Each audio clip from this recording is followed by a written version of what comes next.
तो आज की जो क्लास है इसमें हम एक्सेप्शन हैंडलिंग के बारे में पढ़ेंगे। जावा में एक्सेप्शन हैंडलिंग का फीचर उपलब्ध है। इसमें हमको एक्सेप्शन को हैंडल करना सीखना है। और एक्सेप्शन, सबसे पहले हमें ये दो टर्म समझने होते हैं कि एक्सेप्शन क्या होता है और एक्सेप्शन हैंडलिंग क्या होती है। असल में हमको सीखना है एक्सेप्शन हैंडलिंग। और एक्सेप्शन हैंडलिंग में हमको एक्सेप्शन को रोकना होता है। सबसे पहले हम ये समझते हैं कि एक्सेप्शन क्या होता है। हमारा जो प्रोग्राम है वो नॉर्मल फ्लो पर एग्जीक्यूट होते रहता है, लाइन बाय लाइन एग्जीक्यूट होता है। अगर बीच में कोई ऐसा इवेंट या कोई ऐसी एक्टिविटी आ जाती है जो इसके फ्लो को डिस्टर्ब कर देती है, कोई भी ऐसी एक्टिविटी जो इसके नॉर्मल फ्लो को डिस्टर्ब करती है, इसको हम एक्सेप्शन बोलते हैं। और एक्सेप्शन आने के बाद आगे की सारी एक्टिविटी डिस्टर्ब हो जाती है। जैसा हमने प्लान किया था वैसा प्लान नहीं हो, वैसा जो है एग्जीक्यूशन नहीं हो पाता है। ये इसके कई सारे एग्जांपल हो सकते हैं। जैसे मैं एक एग्जांपल लेता हूँ कि मान लीजिए यहाँ से रॉकेट लॉन्च किया जा रहा है। उन्होंने काफ़ी सारा प्लान करके रखा है कि इतने बजे ये हमारे ऑर्बिट से बाहर निकलेगा, हमारा स्पेस शटल जो है, और फिर इस एंगल पर जाएगा। सारी कुछ प्लानिंग चल रही है। अचानक से जब वो ऑर्बिट से बाहर निकलने वाला रहता है, अचानक से वहां पर तूफान आ गया, जो भी कुछ था, और उसकी डायरेक्शन कुछ डिग्री चेंज हो गई। तो हमने जो भी आगे की प्लानिंग की थी वो सारी की सारी जो है वो फेल हो जाएगी। इसको हमने सोचा नहीं था कि तूफान आने पर वो कैसे उसको हैंडल करेगा। इसलिए वो जो हमारा पूरा प्रोग्राम था लॉन्च करने का, वो पूरा का पूरा फेल हो गया। अब यहाँ पर एक एक्सेप्शन आया कि बीच में एक ऐसी एक्टिविटी आ गई जो हमने प्लान ही नहीं की थी, जो सोची ही नहीं थी। ये एक्सेप्शनल केस था। हमने 10 बार रॉकेट लॉन्च किया और सही सही जाकर वो अपना मिशन पूरा कर गया, लेकिन 11वें नंबर पे जब हमने किया, हमने कभी सोचा ही नहीं था कि ऐसा भी कुछ हो सकता है। तो वो एक्सेप्शनल केस कहलाएगा आपका। क्लियर है? अगर हम एक्सेप्शन को हैंडल कर लेते उस समय, तो हमारा जो मिशन है वो फेल नहीं होता। क्लियर? तो ये सारी चीजें हम अपनी रियल लाइफ में भी करते हैं। फॉर एग्जांपल, अगर हम सुबह उठते हैं, सुबह उठकर हम रेडी होते हैं, रेडी उठने के बाद हम अपनी बाइक या जो भी व्हीकल है उससे अपने कॉलेज जाते हैं। ये हमारा नॉर्मल फ्लो है। किसी वजह से मान लो हमने कभी सोचा नहीं था कि आज हमारी बाइक पंचर हो जाएगी, और उसको रोक नहीं सकते हैं। बाइक पंचर हो गई तो हमारा आगे का जो फ्लो है वो पूरा का पूरा डिस्टर्ब हो जाएगा। तो यहाँ पर हमने सोचा नहीं था कि आज ऐसा होने वाला है। ठीक है, तो ये हमारे लिए एक्सेप्शन कहलाएगा। लेकिन इस एक्सेप्शन को हम हैंडल कर सकते हैं। जैसे हमने यहाँ पर अपनी बाइक रखी और दूसरी किसी व्हीकल से या लिफ्ट मांग करके हम यहाँ पर चले गए। क्लियर? तो ये हमने एक्सेप्शन को हैंडल कर लिया है। सेम वैसा ही जावा प्रोग्राम पर भी होता है। चलिए ये एक हम छोटा सा कोड करके देख लेते हैं एक्सेप्शन का। मैं यहाँ पर एक नई फाइल क्रिएट कर देता हूँ, और सबसे पहले मैं इस फाइल को सेव कर लूँगा। ये जो लोकेशन है पहले की, उसी में स्टोर करते हैं जैम्प के अंदर, htdoc और अदीरा। यहाँ पर हमारा day26 नाम से स्टोर करते हैं, day26.java। चलिए, हमारी क्लास जो रहेगी उसका नाम रहेगा day26। इसके अंदर पब्लिक स्टैटिक बना लेते हैं, कि नॉर्मल हमारा मेन मेथड का सिंटेक्स है। अब हम मान लीजिए यहाँ पे डिवाइड करने का कुछ प्रोग्राम बनाते हैं, तो हम स्कैनर को यूज करेंगे यूजर से इनपुट मांगने के लिए। और स्कैनर जो है हमारा होता है जावा डॉट यूटिल पैकेज के अंदर। तो यूटिल को हमने इंपोर्ट कर लिया और हम स्कैनर को यूज कर सकते हैं। स्कैनर और सिस्टम डॉट इन, यानी कि जो सिस्टम डॉट इन है उससे वो इनपुट लेगा। क्लियर है? अब यहाँ पर हम दो नंबर्स को इनपुट लेते हैं। मान लीजिए मैंने लिया इंट ए और बी और सी। मुझे दो नंबर्स को डिवाइड करना है, तो ए में मैं इनपुट कैसे लूंगा? S C dot next int, मैंने ए में इनपुट लिया, बी में कैसे इनपुट लेंगे, S C dot next int, और मैंने डिवाइड कर दिया ए डिवाइड बाई बी, और system dot out dot print ln मैंने किया है, system dot out dot print ln, और यहाँ पर मैंने प्रिंट कर दिया सी की वैल्यू। तो मैंने यहाँ पर सिंपल सा इनपुट लिया है और उसको डिवाइड करके प्रिंट कर दिया है, दो नंबर्स का डिवाइड किया है, लेकिन इनपुट मैंने यहाँ पर यूजर से मांगा है, और साथ ही साथ मैं यहाँ पर डॉट आउट डॉट प्रिंट लिख करके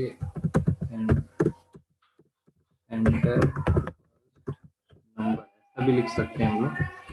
एंटर फर्स्ट नंबर लिखने से वो ये स्क्रीन पर डिस्प्ले होगा, उसके बाद आपका इनपुट जो है वो ए में आएगा। तो ये सेम प्रिंट एफ और स्कैन एफ जैसा है जैसा सी में होता था। और एंटर सेकेंड नंबर, मैंने यहाँ पर दो नंबर्स को इनपुट लिया, पहला नंबर जो है वो ए में जा रहा है, सेकेंड नंबर जो है बी में जा रहा है, डिवाइड होकर प्रिंट हो रहा है। बिल्कुल सिंपल सा कोड है और इसमें कोई भी प्रॉब्लम नहीं है। हम इसको एग्जीक्यूट करके देखते हैं। सबसे पहले हम अपनी लोकेशन पर जाएंगे, लोकेशन हमारा ऊपर यहाँ पर दिख रहा है। तो लोकेशन पर जाने के लिए हम यहाँ पर डी में चले जाते हैं, C D Jain C D H T dot C D. तो हम कंपाइल करते हैं अपने प्रोग्राम को, जावा डे 26 डॉट जावा, यहाँ पर सॉरी जावा सी से कंपाइल होगा। कंपाइल करने पर यहाँ पर नेक्स्ट की स्पेलिंग हो गई है,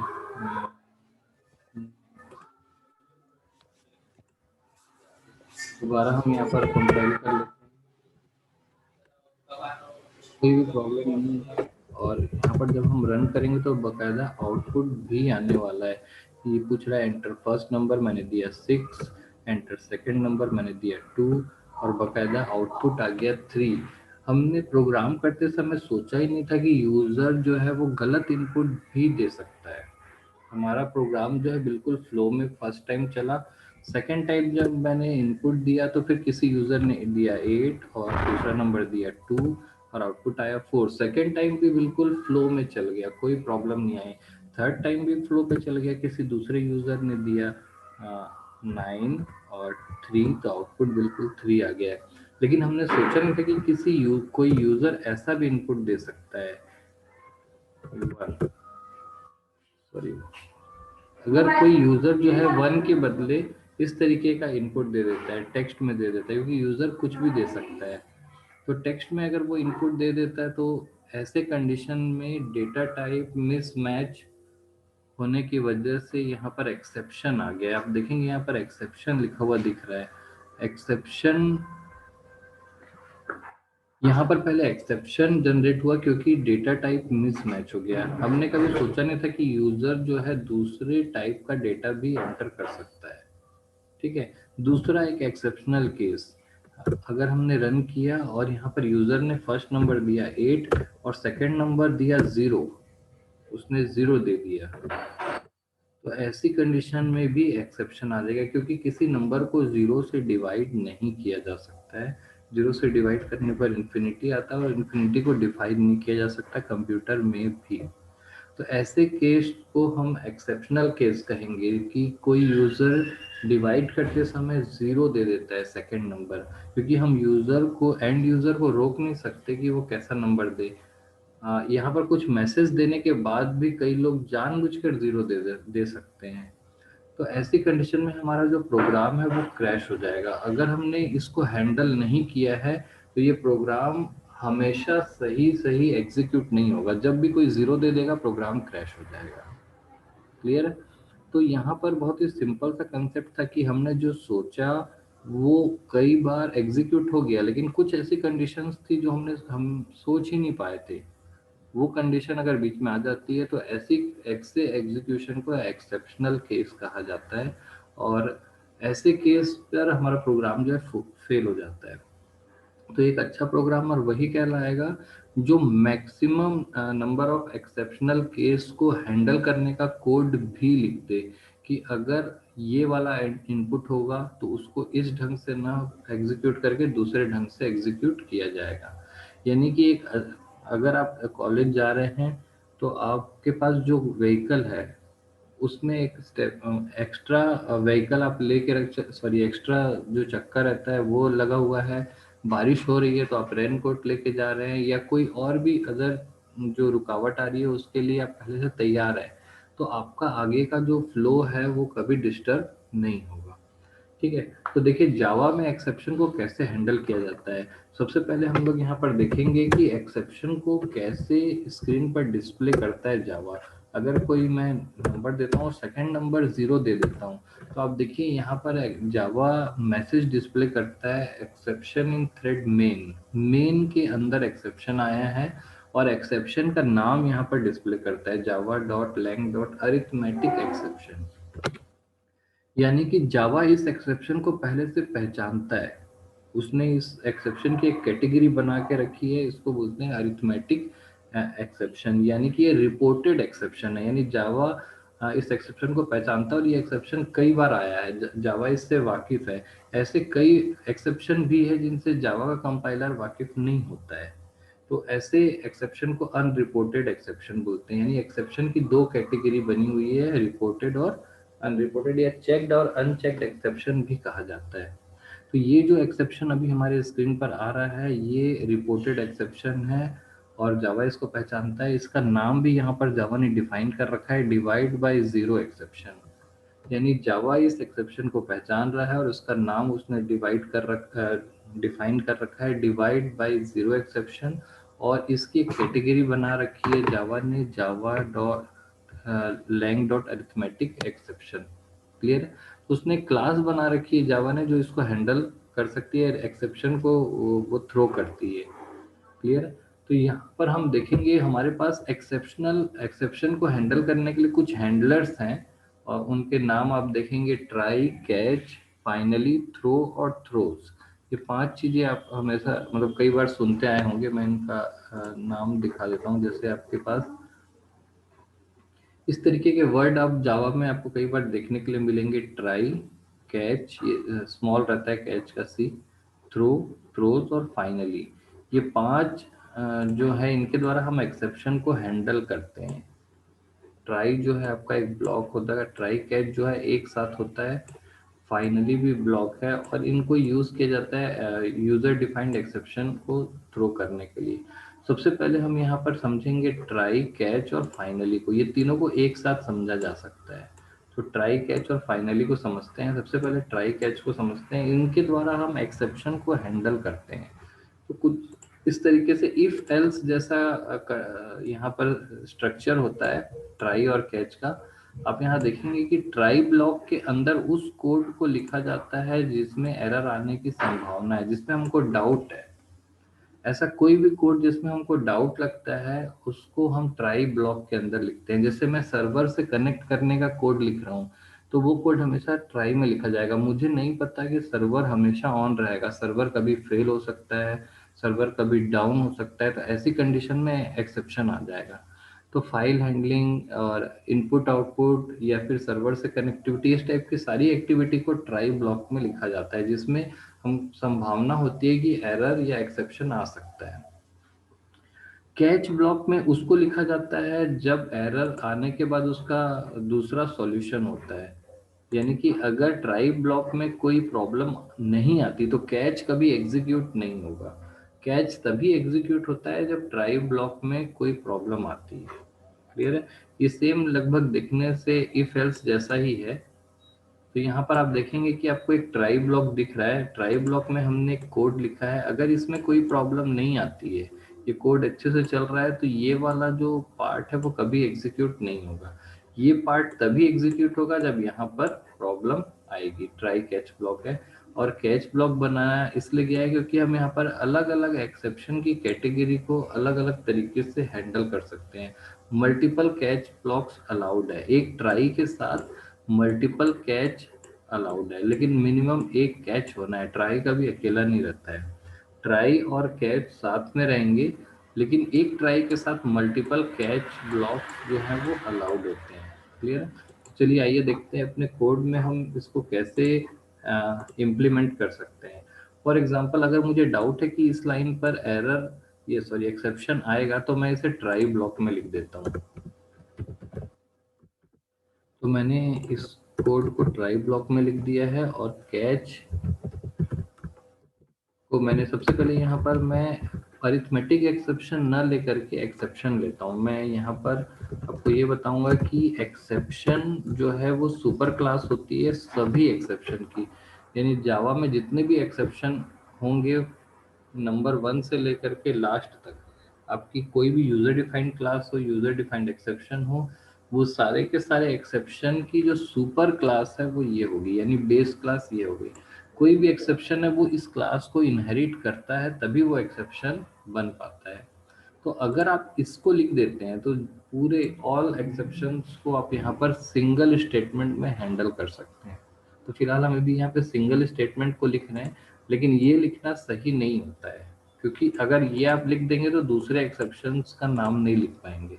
जबकि ज़्यादा अच्छा होता है कि हम मल्टीपल एक्सेप्शंस को यहाँ पर लिखें। फिलहाल अभी मैं ये सिंगल एक्सेप्शन का नाम लिख करके हैंडल कर रहा हूँ, ताकि कोई भी एक्सेप्शन आएगा तो वो इसको हैंडल कर लेगा। ठीक है, तो मैं यहाँ पर लिख देता हूँ system dot out dot print ln.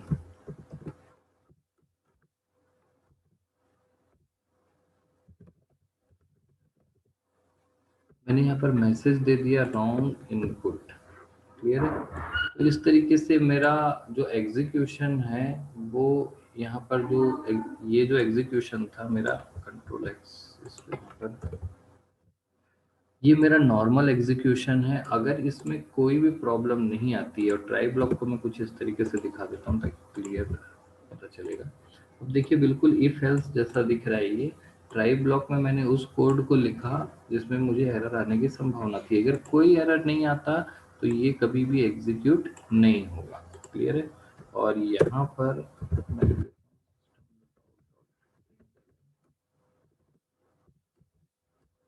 मैंने जानबूझ के इस तरीके से लिखा था कि आपको लास्ट लाइन पर कुछ लिखा हुआ दिखाई दे।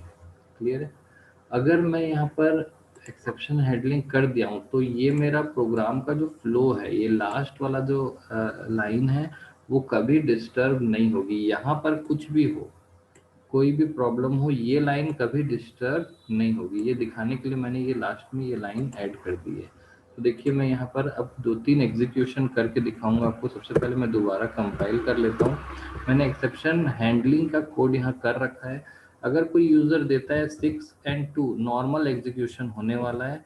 लास्ट में जो बाय लिखा हुआ है उसमें कोई भी प्रॉब्लम नहीं आई।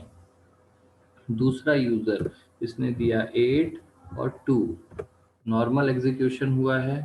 तीसरा यूजर अब यहाँ पर 0 देने वाला है। तीसरा यूजर 8 एंड 0, अब यहाँ पर आपका एक्सेप्शन आने वाला है। लेकिन जो लास्ट में जो स्टेटमेंट लिखा है बाय वाला, उस पर कोई फर्क नहीं पड़ेगा एक्सेप्शन आने के बावजूद। आप देखेंगे कि एक्सेप्शन आया, वहां पर आपको कुछ एक्सेप्शन को हैंडल किया गया। वहां पर आप चाहे तो कोई दूसरा फॉर्मूला लगा सकते हैं या कुछ और आउटपुट दिखा सकते हैं, कुछ मैसेज दे सकते हैं। लेकिन उसके बाद का जो जो स्टेप था बाय वाला, उस पर कोई फर्क नहीं पड़ा। यानी अगर आप कॉलेज जा रहे हैं, बीच में साइकिल या गाड़ी पंचर हो जाती है, फिर भी आप कॉलेज टाइम पे पहुंच जाएंगे, क्योंकि आपने एक्सेप्शन को हैंडल कर लिया। आपके पास दूसरा कोई माध्यम था जाने का, अपने लिफ्ट लेके चले गए या फिर आप कोई ऑटो रिक्शा करके चले गए। रास्ते में बारिश हो रही है, आप बीच में अटके नहीं, आपने रेनकोट लिया और आप सही में मतलब कॉलेज पहुंचने में देरी नहीं हुई, भले ही बीच में कोई एक्सेप्शन आया, क्योंकि आपने एक्सेप्शन को हैंडल कर लिया। क्लियर। तो एक्सेप्शन को हैंडल करना बहुत ज़रूरी होता है एक अच्छे प्रोग्रामर के लिए। और एक्सेप्शन को हैंडल करने के लिए जावा हमारे पास एक मैकेनिज्म दे रखा है जिसको हम ट्राई कैच ब्लॉक बोलते हैं। ट्राई कैच का मैकेनिज्म बिल्कुल सिंपल होता है, जो कि बिल्कुल इफ एल्स जैसा है। ट्राई ब्लॉक में उस कोड को लिखा जाता है जहां पर हमको एरर आने की संभावना है, और कैच ब्लॉक में उसका दूसरा सॉल्यूशन लिखा जाता है। जैसे यहाँ पर आपने सुना होगा कि फेसबुक या यूट्यूब के या फिर गूगल के कई सारे सर्वर्स हैं। अगर मैं यहाँ पर सर्वर से कनेक्टिविटी का कोड लिखा हूँ तो कोई ज़रूरी नहीं है कि सर्वर 1 हमेशा अप रहेगा, या कभी वो बंद हो जाता है, या कभी उसमें कनेक्टिविटी फेल हो जाती है, कुछ भी प्रॉब्लम आती है तो वो सेकेंडरी सर्वर पे रीडायरेक्ट हो जाता है। प्रोग्राम हम एंड यूज़र को कभी पता भी नहीं चलता है कि गूगल का सर्वर डाउन है, जबकि वो पहला सर्वर डाउन होते ही वो डेटा दूसरे सर्वर से रीडायरेक्ट होकर के लेने लगता है। तो हमने कभी आज तक इसलिए नहीं देख पाया कि कभी भी यूट्यूब का सर्वर डाउन होते हुए या फेसबुक का सर्वर डाउन, क्योंकि मल्टीपल सर्वर्स वहाँ पर लगे हुए हैं, एक सर्वर फेल होता है दूसरा सर्वर तुरंत अपनी सर्विस देने लगता है। इसलिए हमको कभी भी ये सारी प्रॉब्लम्स फेस नहीं करनी पड़ती, वहाँ पर ऐसा कोड लिखा होता है। क्लियर है? तो ये ट्राई और कैच ब्लॉक हमने अभी समझा एक्सेप्शन हैंडलिंग के लिए। ये था हमारा जो ट्राई कैच के बारे में हमने देखा। और साथ ही साथ हम यहाँ पर एक फाइनली ब्लॉक को भी समझते हैं। सबसे पहले मैं ये बता दूंगा कि ट्राई और कैच ब्लॉक हमेशा एक साथ रहते हैं, यानी सिंगल ट्राई आप नहीं लिख सकते, सिंगल कैच नहीं लिख सकते, ये हमेशा जोड़ी में रहते हैं। लेकिन ये पॉसिबिलिटी है कि एक ट्राई के साथ मल्टीपल कैच आप लिख सकते हैं। सिर्फ एक कंडीशन होती है मल्टीपल कैच लिखते समय, कि आप हर कैच ब्लॉक में अलग अलग एक्सेप्शन का नाम देंगे, कभी भी एक्सेप्शन का नाम रिपीट नहीं करेंगे। रिपीट करने पर वो एरर जनरेट कर देगा, कंपाइलर जो है वो एरर देता है। यहाँ पर एक और स्टेटमेंट हमारे पास आया है जिसका नाम है फाइनली ब्लॉक। ये आप सुनेंगे, फाइनली जो है वो भी ट्राई कैच के साथ रहता है, यानी ट्राई कैच और लास्ट में फाइनली आप लिख सकते हैं, और ये ऑप्शनल होता है। यानी अगर आप इसको नहीं भी लिखेंगे तो चल जाएगा, जैसे हमने यहाँ पे फाइनली नहीं लिखा है, लेकिन फाइनली एक ऑप्शनल ब्लॉक है और वो एक ट्राई कैच पेयर के साथ एक बार अटैच हो सकता है। तो मैं यहाँ पर एक फाइनली ब्लॉक को यहाँ पर अटैच कर देता हूँ। ये आपका फाइनली ब्लॉक मैंने अटैच कर दिया। और